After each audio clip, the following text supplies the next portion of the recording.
같이 이사야서 9장 6절의 말씀 합독해 보도록 하겠습니다. 이는 한 아기가 우리에게 낳고 한 아들을 우리에게 주신 바 되었는데 그의 어깨에는 정사를 메었고 그의 이름은 기묘자라 모사라 전능하신 하나님이라 영존하시는 아버지라 평강의 왕이라 할 것입니다. 아멘. 사랑하는 여러분, 인생을 살아가면서 우리가 서로 관계를 맺는 데 있어서 뾰족뾰족한 사람, 마음에 여유가 없는 사람하고는 관계를 맺는 게 매우 힘이 들 것입니다. 그런데 우리는 생각하기를 저 사람은 뾰족뾰족해, 저 사람에게는 마음에 여유가 없어, 저 사람 너무 성격이 모났어 라고 말을 하지만 바로 그 사람이 나일 수도 있다는 것입니다. 주님은 오늘 우리들에게 말합니다. 싸움과 다툼과 분쟁이 없이 마음의 갈등이 없이 평화하기 원합니다. 샬롬하기 원합니다. 그런데 그 샬롬은 하나님에게만 있습니다. 우리가 인간의 힘으로 만들 수 있는 것이 아니죠.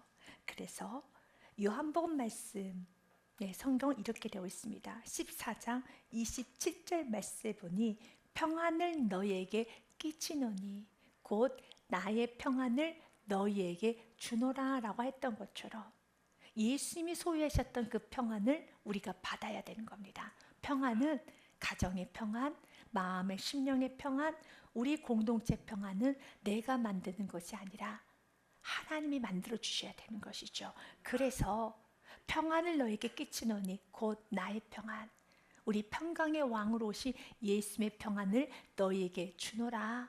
내가 너희에게 주는 것은 세상이 주는 것 같이 아니라 너희는 마음에 근심도 하지 말고 두려워하지도 말라라고 하셨습니다. 사랑하는 여러분, 평강은 우리가 만들 수 있는 게 아닙니다.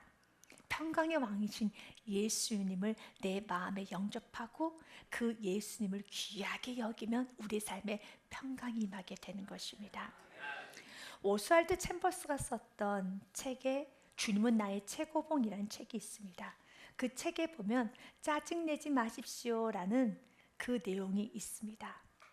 그 내용을 좀 여러분들에게 읽어드리도록 하겠습니다. 짜증, 신경질, 분노, 불평이라는 이 감정은 정신적 또는 영적으로 정상에서 벗어났다는 의미입니다. 주 안에서 평안을 얻는 것은 환경에 의한 것이 아닙니다. 그 평안은 오직 예수님과의 관계에 달려 있습니다. 짜증을 내며 신경질을 내는 것은 언제나 죄와 연결이 되어 있습니다. 우리는 어쩔 수 없이 어느 정도 걱정하기도 하고 짜증나게 마련이라 생각을 하지만 사실 그것은 우리가 얼마나 악한지를 말해줍니다. 왜 그렇습니까? 짜증은 바로 자기 마음대로 하겠다는 의지에서 오는 것이기 때문입니다. 주님은 한 번도 짜증내신 적이 없습니다. 그 이유는 그분이 이 땅에서 자신의 뜻을 이루시려고 오시지 않고 하나님의 뜻을 실현하기 위해서 오셨으며 행하셨기 때문입니다. 그렇습니다. 예수님은 짜증낸 적이 없습니다.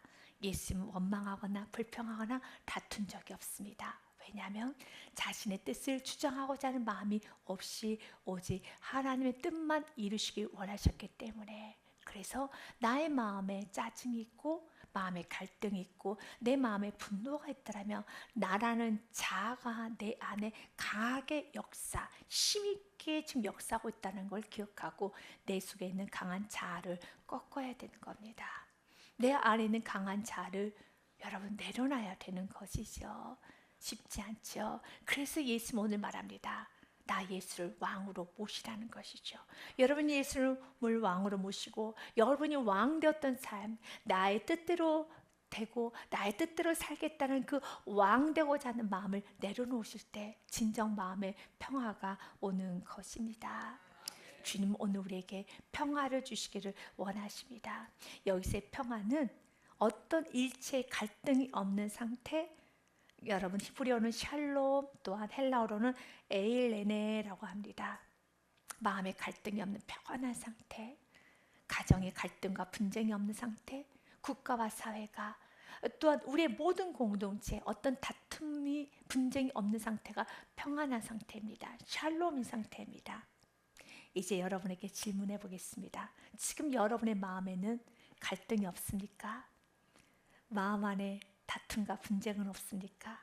여러분이 있다라면 지금 여러분은 평안한 상태가 아닙니다. 우리 교회 공동체 안에는 갈등이 없나요? 분쟁과 다툼은 없나요?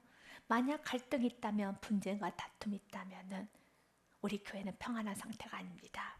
여러분의 가정은 어떻습니까? 부부관계, 여러분 부모 자녀관계, 일단 여러분 이웃들과는 관계는 어떻습니까? 여전히 갈등이 있고 다툼이 있고 분쟁이 있고 서로 의심과 경계가 있더라면 평안한 상태는 아니죠. 그렇기 때문에 이 모든 문제를 해결하기 위해서는 평화의 왕이신 예수님을 영접해야 됩니다. 우리의 힘으로는 서로 평화를 만들어낼 수 없습니다. 각자가 여러 생각이 있고 각자의 뜻이 있는데 어떻게 평화를 이룰 수 있겠습니까? 나 하나 물러서면 당신도 하나 물러서세요 라고 말하는 것이 우리 아니겠습니까? 그러나 주님 우리에게 말합니다. 각자가 물러서는 것이 아니라 우리 모두가 평화의 왕이신 예수님께 엎드려 경배하기 원합니다. 엎드려 예배하기 원합니다. 우리의 심령이 평안하게 원한다면 우리의 교회가, 우리의 가정과 이 나라 이 민족이 평안하게 원한다면, 샬롬의 축복을 받기 원한다면 오직 평화의 왕이신 예수님만을 높이고 그분을 소중히 여겨야 하겠습니다. 여러분에게 화해의 아이라는 이 책을 썼던 돈 리차드슨 선교사님의 이야기를 전해드리고자 합니다. 돈 리차드슨 선교사님은 뉴기니아 섬의 샤위 부족에게 복음을 전했습니다. 그런데 이 샤위 부족은 너무 잔인한 부족이었습니다. 그래서 사람을 죽이고 난 후에도 그들의 해골을 베개 삼고 잘 정도로 굉장히 잔인한 부족이었으며 그들은 살인을 할 때도 그냥 살인하지 않습니다. 최고의 살인은 우정으로 적을 안심시켜 놓고 살해하는 부족이었습니다. 그래서 이렇게 말을 합니다. 토이 아소나이 마카에린, 이 뜻은 우정으로 살해 대상을 살찌운다는 겁니다. 잘해 주면서 살을 찌워놓고 배신하는 것, 이것을 최고의 사례라고 생각을 했어요. 선교사님 복음을 전하다 보니 가룟 유다 이야기가 나오잖아요. 가룟 유다를 영웅으로 생각하는 겁니다. 가룟 유다가 최고라는 겁니다. 이 정도로 완벽하게 배신하고 완벽하게 살해하는 이런 가룟 유다는 최고다라고 생각할 정도로 이렇게 가치관이 어그러지도록 어그러진 그런 부족이었습니다. 그래서 리차드 선교사님은 어떻게 복음을 전할 수 있을까 한참을 고민하다가 그 부족 간에는 아주 재미난 그리고 아주 좋은 풍습이 하나 있었습니다. 그것은 바로 화해의 아이라는 겁니다. 부족과 부족 간에 화해를 하기 원한다면 그 추장이 낳았던 자신의 아들을 상대방의 부족에 보내는 겁니다. 그리고 상대방에 있는 여러분 부족의 자녀도 받아오는 겁니다. 그래서 각자의 마을에서 상대방 부족에 있는 그 아이를 잘 키워내는 것이죠. 이 아이가 살아있는 한 두 마을은 다시 전쟁할 수 없는 약속이 맺어지는 것입니다. 어린아이를 화해의 상징으로 교환하여 이 아이가 살아있는 동안에 화해가 계속 지속이 되는 것인데요. 그들은 그 교환했던 아이를 지극히 보살펴야 하는 의무를 가지고 있다고 합니다. 이 아이를 함부로 대하거나 이 아이를 가볍게 대하거나 죽이면 전쟁이 일어나는 거죠. 이제 모든 화평은 다 깨지는 겁니다. 그래서 이 아이를 소중하게 잘 키워야 되는 것입니다. 양육해야 되는 것이죠. 이제 이것을 보고 리차드 선교사님이 이렇게 복음을 전했습니다. 하나님과 당신의 관계를 화해하기 위해서 이 땅에 하나님께서 내려오셔서 화해의 아이로, 아이의 모습으로, 인간의 몸으로 예수님이 오셨습니다. 바로 당신과 하나님의 관계가 회복하기 위해서 이 땅에 화해의 아이신 예수님께서 오셨습니다 라고 그들에게 복음을 전했다고 합니다. 저는 이 부분에 있어서 다시 한번 우리 모두가 중요한 영적인 메시지를 깨닫기 원합니다. 여러분은 평화의 왕이신 예수님 영접하셨죠. 그랬기 때문에 우리 마음 안에 그 평안을 여러분은 경험하였을 것입니다. 내가 가난해도, 내가 없어도, 내가 병이 들어도 예수를 만났기 때문에 기뻐 춤췄던 시간이 있었고 마음의 평안을 잃어버리지 않았던 많은 시간이 있었을 것입니다. 그런데 마음의 평화를 잃어버렸다면 왜 잃어버렸습니까? 바로 화해의 아이신 예수님을 내 안에 소중히 여겨야 되는 겁니다. 마치 가룟 유다가 은 30냥에 예수님을 팔아 넘겨버렸을 때 가룟 유다의 마음은 지옥을 맛보게 되는 거죠. 마음은 어두워지는 거죠. 마음 안에 평안을 다 사라지게 되는 것이죠. 진정 그 부족 간의 평화가 이루어지기 위해서는 그 평화의 아이를 잘 키우고 소중히 여기고 양육해야 되는 것처럼 주님께서 내게 주신 귀한 은혜가 있습니다. 그 은혜를 잘 보존해야 되는 겁니다. 이 은혜를 저버리면 마치 가룟 유다처럼 은 30냥에 팔았던 것처럼 나의 자존심에, 나의 세상 욕심에, 세상 정욕에, 이기심에, 모든 세상적인 것 때문에 내게 주신 귀한 은혜를 놔버리게 되면은 내 마음의 평안은 사라지게 되는 것이죠. 전쟁이 일어납니다. 마음 안에 갈등이 일어납니다. 다툼이 일어납니다. 분쟁이 일어납니다. 교회 안에서도 마찬가지입니다.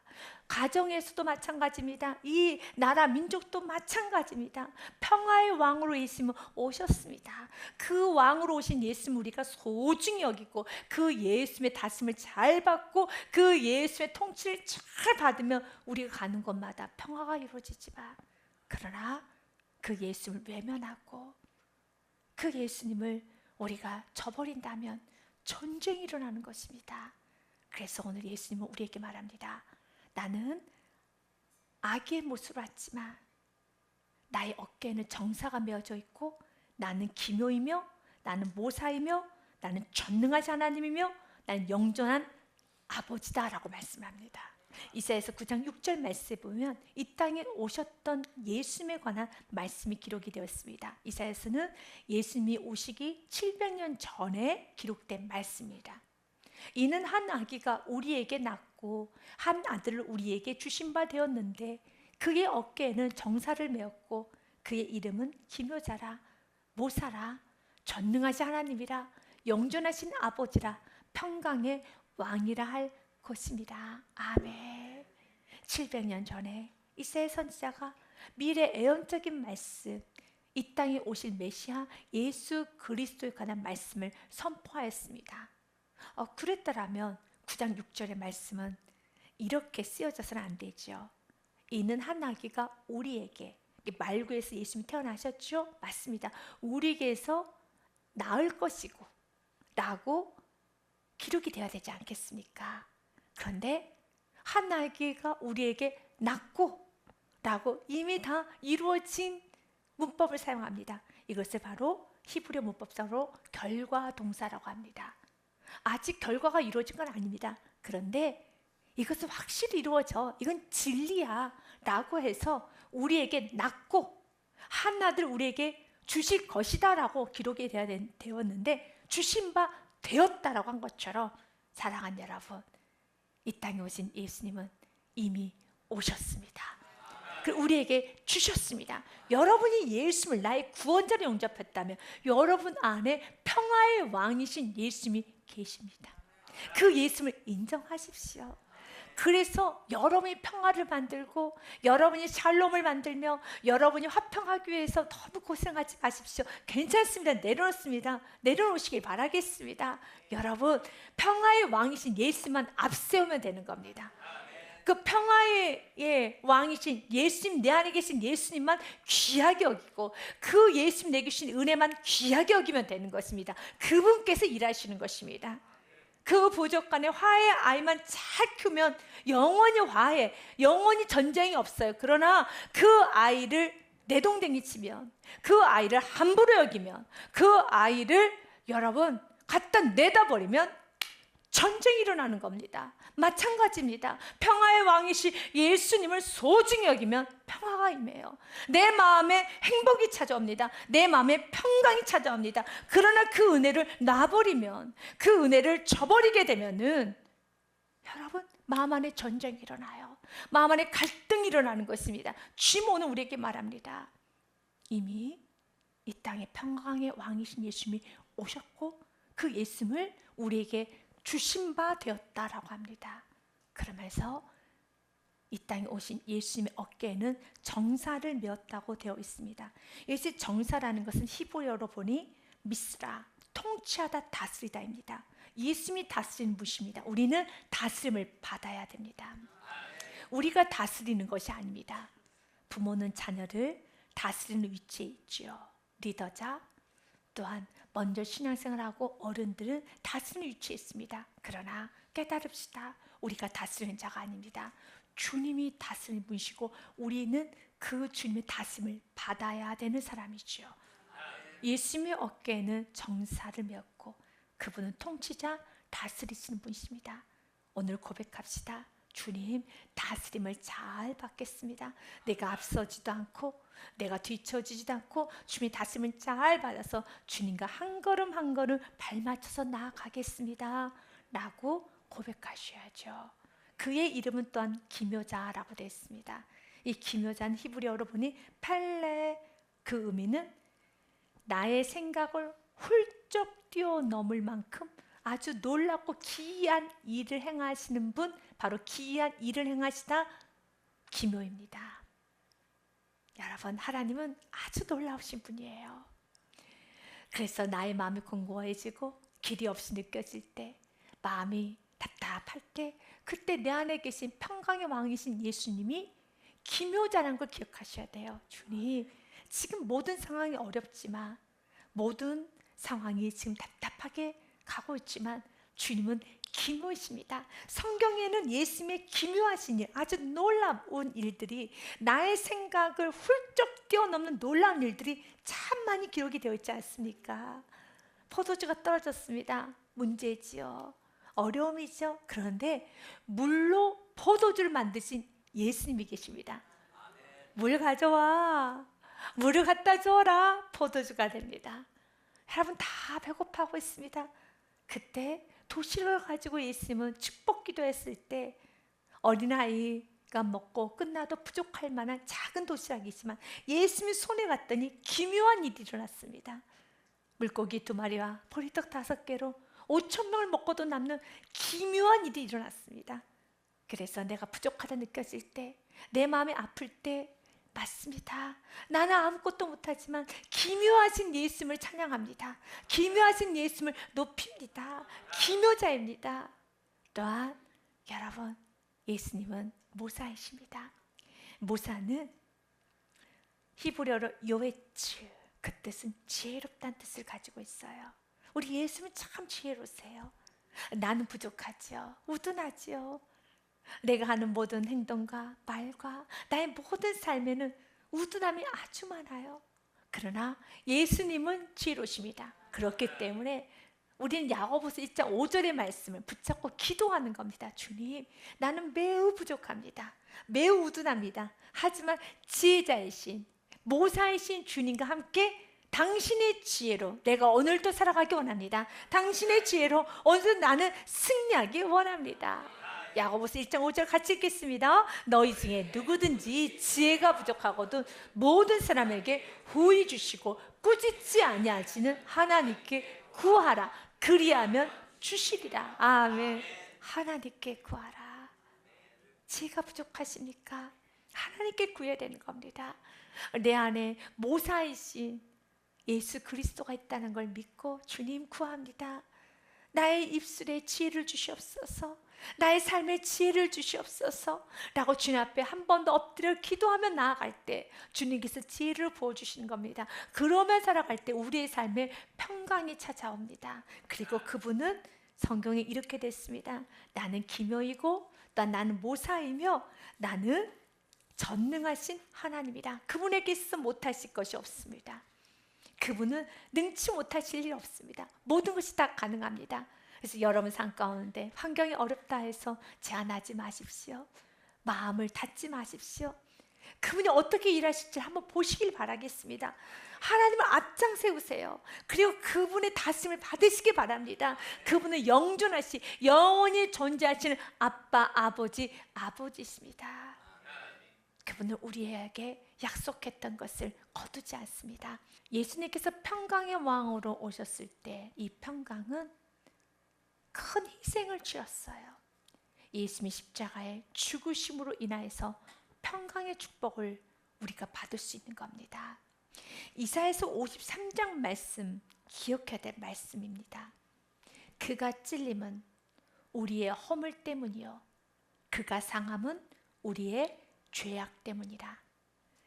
예수님 그가 징계를 받음으로 우리가 평화를 누린 겁니다. 내가 누렸던 평화는, 내가 잠시나마 누렸던 평화는 예수님께서 징계를 받으셨기 때문에 평화를 누릴 수 있었던 거예요.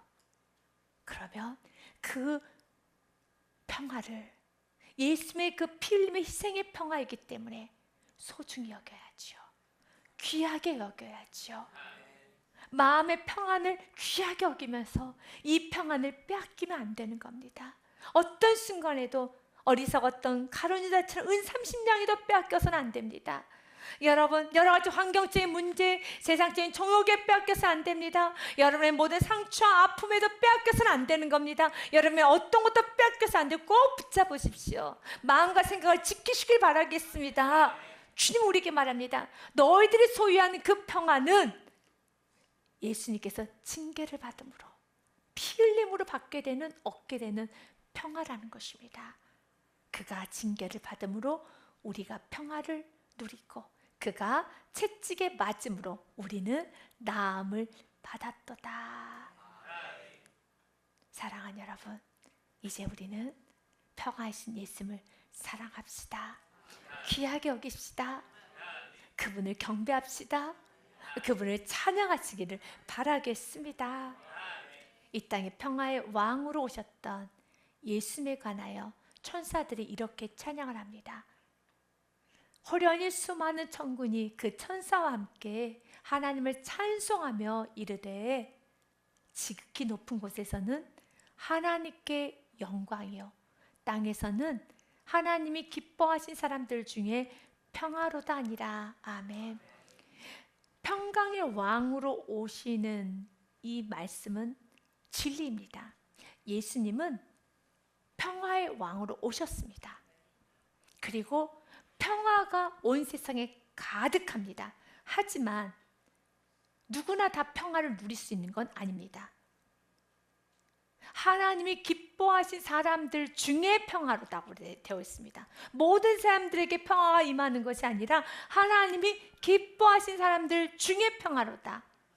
평화의 왕으로 오셨고 평화가 가득하며 평화의 언약은 영원히 변하지 않고 평화는 충만하지만 그러나 모두 다 평화를 누릴 수는 없습니다. 성경은 우리에게 말합니다.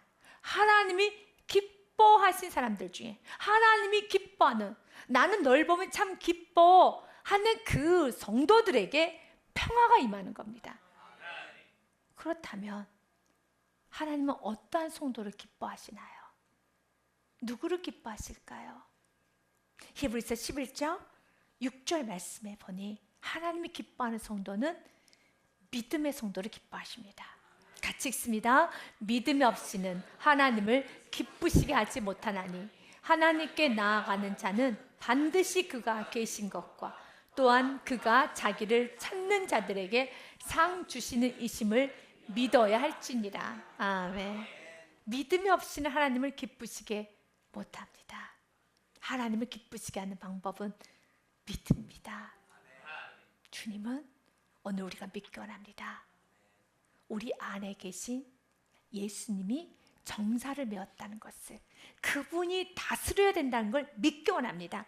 내가 다스리고 나의 뜻대로 관철이 되어서 얻게 되는 마음의 평안, 기분 좋음은 점점 더 우리를 괴팍스럽게 고집불통으로 만들어갑니다. 그러나 주님이 다스려서 나의 희생과 섬김과 사랑으로 얻게 되는 그 피스 평안은 우리의 영혼이 더 견고해지는 겁니다. 주님 오늘 믿기 원합니다. 내가 너를 다스리는 나 예수는 정사를 메웠고 또한 나 예수는 기묘하고 놀라운 일을 펼치게 해줄 것이란다.